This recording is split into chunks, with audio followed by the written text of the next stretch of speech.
Hello, welcome to overall wellbeing.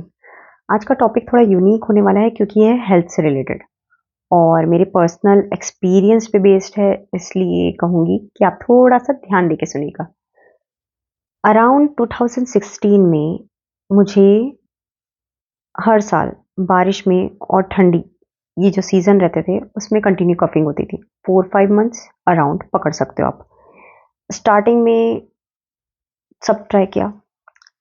पहले तो normal चीज़ों से गए, जैसे कि हम लोग घरेलू इलाज पे जाते हैं ना, कि चलो ये देख लेते हैं, वो देख लेते हैं, काढ़ा ये वो सब ट्राई किया। होम्योपैथिक ट्राई किया, आयुर्वेदिक, उसके बाद अलग-अलग डॉक्टर्स के पास भी मैं गई हूँ। 2016 से ये प्रॉब्लम मुझे 2022-23 तक रही है, 23 तक एग्ज़ैक्टली। और स्टार्टिंग में ये 1-2 महीना, धीरे-धीरे बढ़ के 3 से 4 महीना ऐसे बढ़ी है और मैंने बहुत झेला है इसको लेके। क्योंकि 4-5 महीने जब आपको कंटिन्यूअस कफिंग होती है और ऐसा नहीं है कि रुक के थोड़े दिन, मतलब थोड़ी-थोड़ी देर में एक आधी बार, नहीं, कंटिन्यू मीन्स कंटिन्यू। और इवन रात में सोते वक़्त भी, और साँस लेने में प्रॉब्लम होने लगी थी, मैं उठ जाती थी घबरा के। मुझे बंद जगहों पे नींद नहीं आती थी, सफोकेशन होती थी। बहुत झेला है, इतना कि जिसकी कोई हद नहीं। और मेरा जो गला है वो पूरा सूख जाता था, ऐसा लगता था जैसे किसी ने डस्ट भर दी होगी उसमें। खाना मुश्किल हो जाता था, आधी रोटी से ज़्यादा अंदर कुछ नहीं जाता था मेरे। बहुत मुश्किल हो जाता था मेरे लिए खाना-पीना, भूख नहीं लगती थी, या ये कहो कि गला ही इतना छिल जाता था कि खाने की पॉसिबिलिटी नहीं थी। इवन कई बार मेरा बोलना मुश्किल हो जाता था, मैं बोल नहीं पाती थी, मेरा गला चोक हो जाता था। इतनी इश्यूज़ झेलने के बाद भी मैंने डॉक्टर्स के पास, अलग-अलग डॉक्टर्स के पास विज़िट किया है। गुजरात में दिखाया था, नागपुर में विज़िट किया था, उन्हें उनके साथ अपॉइंटमेंट थी। अलग-अलग डॉक्टर्स के पास मैं दिखा चुकी हूँ।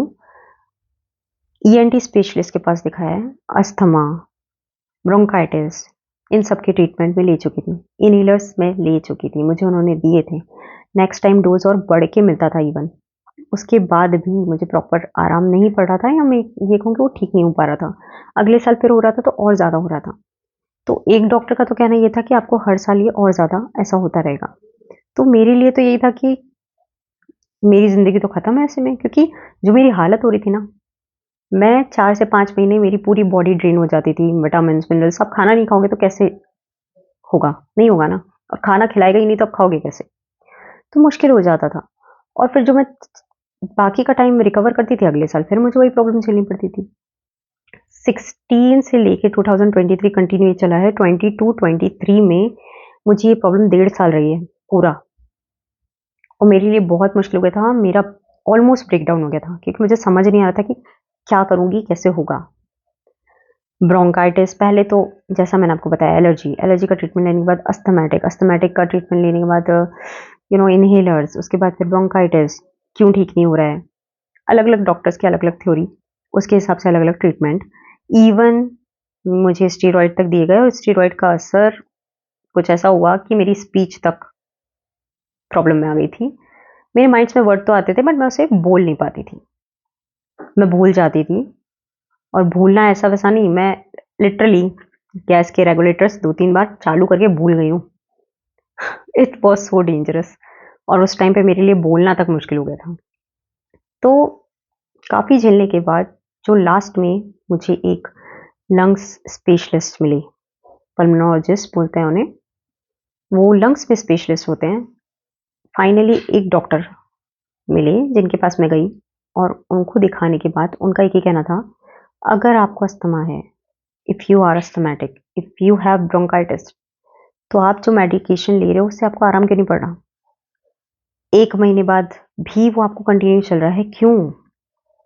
आपको ठीक हो जाना चाहिए उस हिसाब से तो। आप मेडिकेशन लो, आप ठीक हो जाते हो। अस्थमा वाले इन्हेलर्स लेते हैं तो उन्हें आराम पड़ जाता है, पर आप ठीक नहीं हो रहे, क्यों? तो उन्होंने कहा कि आपको GERD है। GERD, acid reflux. Acid reflux होके लंग्स में जा रहा है, लंग्स में जाके वो लंग्स में इन्फेक्शन कर रहा है, ठीक है? और उसी के कारण मेरा जो थ्रोट है वो भी सोर हो जाता था, बोलना मुश्किल हो जाता था, छिल जाता था। तो अब GERD क्या, ये नॉर्मल अगर मैं कहूँ तो एसिड रिफ्लक्स या एसिडिटी से कंपेयर नहीं किया जा सकता, क्योंकि ईसोफेगस में जो वॉल्व रहता है जब वो बंद नहीं होता फूड के जाने के बाद, फूड आपके फूड पाइप से अंदर जाता है, आपके स्टमक एरिया में जाता है। स्टमक एरिया आपको पता है कि बाइल जूस रिलीज करता है, एसिड रिलीज करता है जिससे डाइजेशन हो। बट उस एसिड को झेलने की कैपेसिटी सिर्फ उस उतने एरिया में ही होती है। उसके ऊपर एक वॉल्व होता है ईसोफेगस एरिया पे। अगर वो वॉल्व ओपन रह जाता है और एसिड रिफ्लक्स होता है तो क्या होता है, आपका फूड पाइप का एरिया डैमेज हो सकता है। ठीक है, अगर आप इस पे ध्यान नहीं देते हो तो ये और सिवियर हो सकता है। ईसोफेगस में अल्सर हो सकता है, कैंसर भी हो सकता है। ठीक है, और ये आपको और बड़ी प्रॉब्लम में डाल सकता है। कई सारे लोग इस चीज़ पर ध्यान नहीं देते हैं, या ये कहूँ कि अनअवेयर होते हैं, क्योंकि जैसे मैं इतने टाइम तक मैंने ट्रीटमेंट लिया, जब तक डॉक्टर नहीं बताएगा आपको कैसे पता चलेगा आपको क्या है। ठीक है, और इसमें डॉक्टर्स की भी गलती नहीं है। अब आप पूछोगे क्यों क्यों मैं ऐसा बोल रही कि डॉक्टर्स की गलती नहीं है, क्योंकि जब एसिड रिफ्लक्स होकर लंग्स में जाएगा तो लंग्स में तो इन्फेक्शन दिखाएगा ही। तो इन्फेक्शन लंग्स में होगा तो पहले वो आपको ट्राई करेंगे कि एलर्जी की दवाई दें। जब वो आपको एलर्जी की दवाई देंगे, वो देखेंगे कि आप ठीक हो गए हो, पर अगले साल आपको फिर से वही प्रॉब्लम हो रही है, तो उनके लिए वो होगा सीजनिंग, सीजन बेस पे होने वाली बीमारी, जो कि ज़्यादातर अस्थमैटिक और ब्रोंकाइटिस वालों को होती है कि इस सीजन में उन्हें प्रॉब्लम होती है। तो उनके लिए वो कैटेगरी आ जाती है ब्रोंकाइटिस और अस्थमा की। पर होता कई बार कुछ और ही है। तो दिक्कत कैसे हो जाती है पता है आपको? आप खाने पे ध्यान नहीं देते हैं। आप क्या करते हो, गरम खाओ, अच्छा खाओ, तेज खाओ, आपकी बॉडी गर्म रहेगी तो आपको प्रॉब्लम नहीं होगी, बॉडी ठंडी रहेगी तो आपको प्रॉब्लम होगी, है ना। इस तरीके की सोच लेके हम लोग चलते हैं, और कई सारे लोग इस चक्कर में ड्रिंक्स भी कर लेते हैं। ठीक है, हालांकि मुझे कतई पसंद नहीं है, तो मेरी तो वो बारी आई नहीं, बट कई सारे लोग ऐसा करते हैं कि वो बोलते हैं कि अरे ये गर्म होती है, चलो इससे ही पी लो, 2 जाम लगा लो और तुम्हारी आधी प्रॉब्लम सॉल्व, जो कि होता नहीं है, क्योंकि उससे और प्रॉब्लम बढ़ जाती है। ठीक है, एसिड रिफ्लक्स में आपको सबसे पहली चीज़ें, यही सारी चीज़ें मना की जाती है, स्पाइसी फूड सब कुछ। तो उन्होंने मुझे क्या डाइट बताया, ठीक है, मैं आज आपसे शेयर कर रही हूँ। आप 1 महीने तक वो डाइट ट्राई करके देख सकते हो। अगर आपको उससे आराम पड़ता है, इफ़ यू आर हैविंग, अगर आपको डायग्नोस करके बताया गया कि आपको अस्थमा है या ब्रोंकाइटिस है, आप ये डाइट ट्राई करके देखो। अगर आपको इससे आराम पड़ता है तो आप समझ लाना कि आपकी कैटेगरी कुछ और है, प्रॉब्लम किसी और कारण से आ रही है। ठीक है, क्या डाइट था? प्रोटीन लेना है, पर रात के टाइम पे नहीं, खा के सोना नहीं है। ठीक है, प्रोटीन हम खा के सो जाते हैं, प्रोटीन को डाइजेशन में टाइम लगता है। आपने जिम वालों को भी देखा होगा, प्रोटीन खा के वो वर्कआउट करते हैं, क्योंकि प्रोटीन को डाइजेस्ट होने के लिए वर्कआउट की ज़रूरत होती है। पहली चीज़ वो लाइट डाइट लेना है, रात को खास तौर पे खाना खा के तुरंत सोना नहीं है, 3 घंटे तक जगना है, तो ऑब्वियसली आपको 8 बजे या 7 बजे आपको खाना खाना पड़ेगा। ठीक है, पानी आपको बहुत पीना है, अच्छे से पानी पीना है, हाइड्रेटेड रहना है। क्यों? क्योंकि इससे आपकी बॉडी का पीएच बैलेंस होगा। ठीक है, पानी ज़्यादा से ज़्यादा पीना है, पर खाने के आधा पौना घंटा बाद। ऐसा नहीं कि खाना खाया और तुरंत पानी पिया। पेट भर के खाना बिल्कुल नहीं खाना है। ठीक है, स्पाइसी फूड नहीं खाना है, नॉन वेजिटेरियन नहीं खाना है, क्योंकि उसे डाइजेस्ट होने में टाइम लगता है, और अगर उसे डाइजेस्ट होने में टाइम लगेगा और आप खाना खा के सो गए तो एसिड रिफ्लक्स हो जाएगा, क्योंकि वो वॉल्व वर्क नहीं कर रहा है इस वजह से। उसके भी बहुत सारे कारण होते हैं, कई बार प्रेगनेंसी के बाद ऐसा होता है, कई बार ट्रॉमा के कारण होता है, अलग अलग चीज़ें। ठीक है, आपकी लाइफ में अगर कोई ट्रॉमा आया होगा, आप डिप्रेशन या किसी चीज़ की कंडीशन में गए होंगे, तो आपको ये चीज़ हो सकती है। ठीक है, तो एक ये। दूसरी चीज़ उन्होंने और क्या बताया था, रॉ ऑनियन मना किया था। रॉ ऑनियन नहीं खाना है, एसिडिक होता है नेचर में, इसलिए। अगेन चॉकलेट्स मना की थी। क्यों? चॉकलेट्स चॉकलेट्स जो होती है ना, वो डाइजेशन को स्लो करती हैं, तो चॉकलेट्स मना की थी। कॉफ़ी एंड टी मना की थी। मुझे पता है लोगों को दिक्कत होती है छोड़ने में, बट ये एसिड को बढ़ाती है, एसिडिटी को भी इंक्रीज करती है। तो सुबह खाली पेट तो गलती से भी ये चीज़ मत क्या करो, बहुत दिक्कत होती है। मेरे लिए ईजी हो गया, क्योंकि मुझे दोनों में से कोई चीज़ पसंद नहीं है, ना मैं चाय पीती हूँ, ना मैं कॉफ़ी पीती हूँ, और मेरा शुरुआत से ऐसा है, मैं शुरुआत से ही नहीं पीती हूँ, तो कभी प्रॉब्लम आई नहीं। इसीलिए इन चीज़ों को ध्यान रखो। ठीक है, खाना खा के तुरंत सोना नहीं है, जैसा मैंने बताया, पेट भर के नहीं खाना है। I am repeating again, salad consume करो। ठीक है, ग्रीन वेजिटेबल्स कंज्यूम करो। मसालेदार खाना अवॉइड करना है, मसालेदार हैवी फूड्स, मैदे से बनी हुई चीज़ें नहीं खानी है। तो मैंने स्टार्टिंग में 3 महीने तो इसे ऐसा फॉलो किया कि बिल्कुल ही नहीं खाया। जब मुझे आराम पड़ गया तो महीने में 1 बार, क्योंकि तुम्हारी क्रेविंग होती है, यू आर ऑल्सो ह्यूमन। मैं बहुत ज़्यादा फूडी हूँ, पर मैंने अपनी डाइट को जिस तरीके से कंट्रोल किया ना वो मैं ही जानती हूँ, क्योंकि मैं इतनी ज़्यादा शौकीन हूँ ना कि मुझे अलग-अलग डिशेज़, अलग-अलग कुज़ीन्स ट्राई करने का बहुत शौक है। मुझे बहुत पसंद है स्पाइसी फूड, मेरी फ़ेवरेट चीज़ है, ठीक है? सिट्रिक चीज़ें मुझे बहुत पसंद है, मुझे स्पाइसी फूड बहुत पसंद है। बट जिस तरह की मेरी हालत हुई थी ना, उसके बाद तो मैं खाने से हाथ जोड़ दूँ। मैं छोड़ सकती हूँ, क्योंकि ऐसे जीने से अच्छा देखो, जियोगे तो आप उतना ही जितना आपको जीना है, ठीक है? पर मर-मर के क्यों जीना है? ऐसे तड़प-तड़प के कौन जीना चाहेगा? मैं तो नहीं जीना चाहूँगी। मेरी सबसे फ़ेवरेट चीज़, मुझे 3 ही चीज़ें पसंद हैं, म्यूज़िक, फूड, ट्रैवल।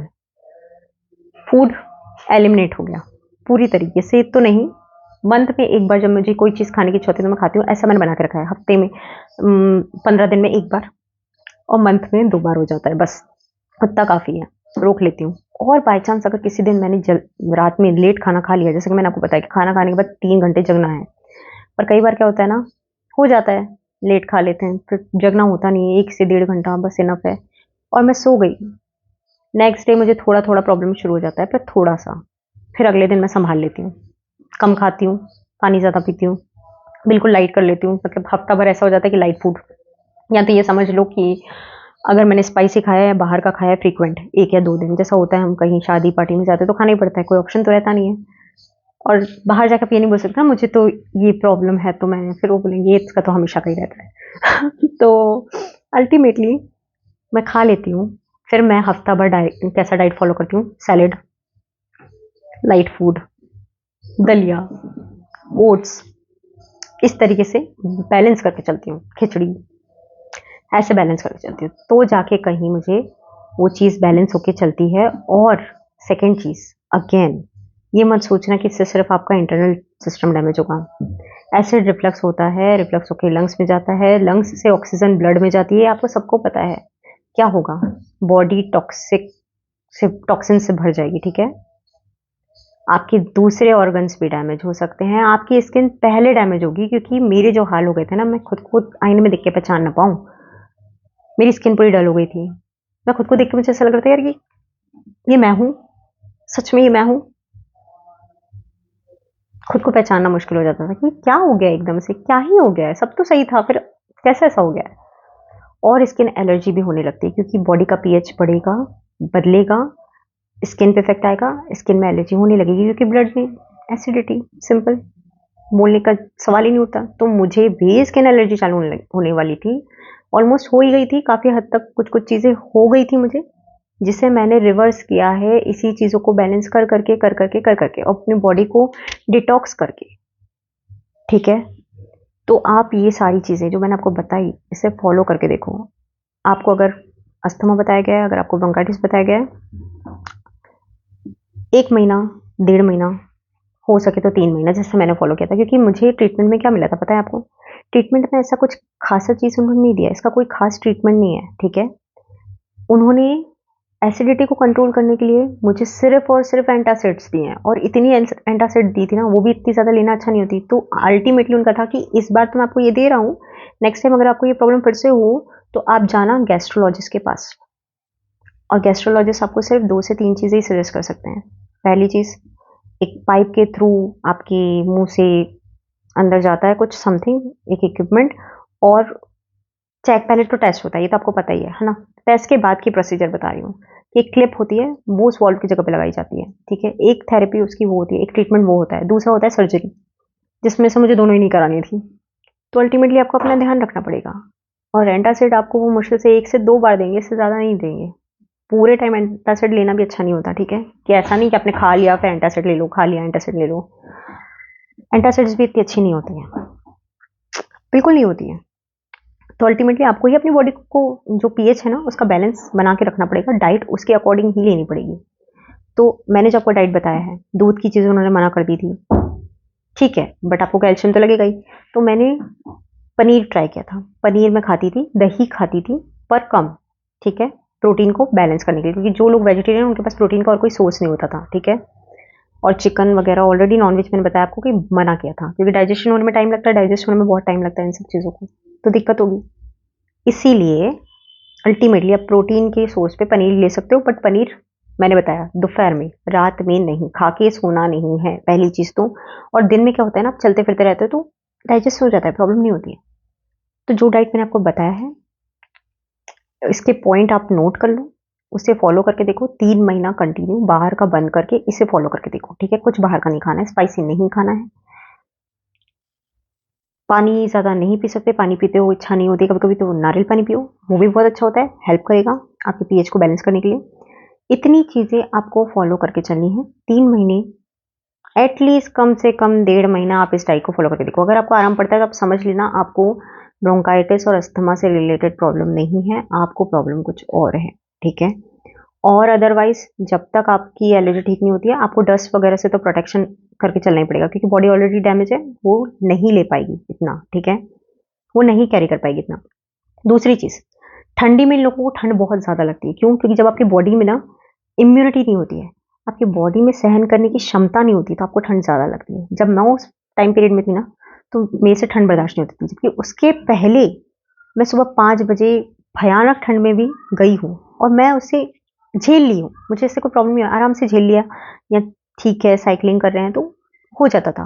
पर उस टाइम पीरियड में जितने साल मैं बीमार रही हूँ ना, मेरा सुबह उठना मुश्किल हो गया था क्योंकि मेरी बॉडी उसे ले ही नहीं पा रही थी। मेरी बॉडी में झेलने की क्षमता ही नहीं थी ठंड को। तो ऐसे लोगों को ठंड और ज़्यादा लगती है। तो कवर करके चलो, अपने आप को पूरा कवर करके चलो। कुछ टाइम बाद अगर आप इसी तरह अपनी डाइट को मेंटेन करके रखते हो, अपने आप को क्योर करते हो खुद से, तो क्या होगा? आपकी स्किन भी ठीक होने लगेगी, ठीक है? क्योंकि आप ऐसे कुछ चीज़ खा नहीं रहे हो जिससे आपकी बॉडी टॉक्सिन से भरे। धीरे-धीरे आप सही होने लगोगे, आपकी इम्यूनिटी वापस आने लगेगी। इम्यूनिटी वापस आएगी तो बॉडी में किसी चीज़ को झेलने की क्षमता भी आ पाएगी। फिर वो ठंडी भी लगना धीरे-धीरे कम हो जाएगी, क्योंकि मेरे साथ हुआ है। और उसके बाद भी मैं एक चीज़ रिकमेंड ज़रूर करूँगी, विटामिन डी और विटामिन बी12 का टेस्ट ज़रूर करवाना, क्योंकि खाने में जो हम लापरवाही कर जाते हैं ना, तो ये चीज़ कम हो जाती है। और मेरी ये चीज़ कम हुई, उसके कारण मेरी हालत ऐसी हो गई थी, मैं 1 घंटा सोती थी, 1 घंटा काम करती थी, 1 घंटा सोती थी, 1 घंटा काम करती थी। मेरे में इतनी भी ताकत नहीं थी कि मैं कुछ कंटिन्यू वर्क कर पाऊँ। मेरी हालत मैं बता रही हूँ ना, ऐसी हुई है कि मुझे पता है कि मैंने कितना झेला है। इसलिए मैं आज आप लोगों को ये सब सजेस्ट कर रही हूँ, और यही कारण है कि मैं इस टॉपिक को लेके आई हूँ, क्योंकि हर कोई अवेयर नहीं हो पाता। मुझे ही जानने में 7 साल लग गए। तो आप थोड़ा-सा इस चीज़ को ध्यान दें, और अगर आपको उस डॉक्टर की ज़रूरत है, आप चाहते हो कि आप भी उस डॉक्टर के पास अपना ट्रीटमेंट कराओ, if you are bronchitis patient और अस्थमैटिक पेशेंट, तो भी आप उनके पास दिखा सकते हो। नीचे कमेंट कर देना, comment below, I will definitely going to reply to I will definitely reply to you about that doctor and उनका नाम और वो कहाँ के हैं। आप उनसे कंसल्टेशन ले सकते हो, कोई प्रॉब्लम नहीं है। बट अगर आप बोलोगे तो, क्योंकि ये कोई स्पॉन्सर्ड वीडियो नहीं है, ये मेरा पर्सनल एक्सपीरियंस है, इसलिए मैं बोल रही हूँ। अगर आपको ये चाहिए, आप नीचे कमेंट करो, मैं आपको रिप्लाई कर दूंगी, आप उसमें चेक कर सकते हो रिप्लाई में, ठीक है? तो आज के लिए इतना ही। Thank you and bye bye.